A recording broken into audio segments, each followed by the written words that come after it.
হ্যাঁ গো, কোথায় তুমি? কি হয়েছে?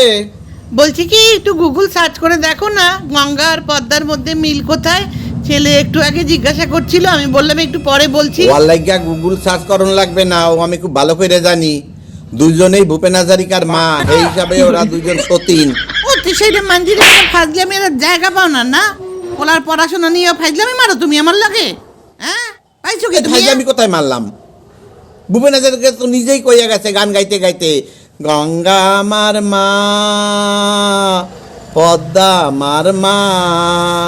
তা এক বেটার যখন দুইজন মা হয়, সেই মাতে মাতে সতীন হয় না? দুই মাইতে আর কখনো দুই সতীনে মিল থাকে?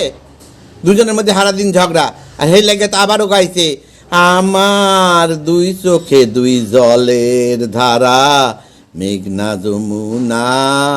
এই দুই মায়ের অত্যাচার, সারাদিন ঝগড়া দেখতে দেখতে ওনার দুই চক্ষু দিয়ে জলের ধারা বইয়া গেছে, মেঘনা। আর হ্যাঁ, জলের ধারার নাম দিয়েছে মেঘনা আর যমুনা। আমি যেন জানি না। সব জানতা গামছাওয়ালা হাও কথা কইতে কইতে জীবনটারে কাটাইয়া দিল।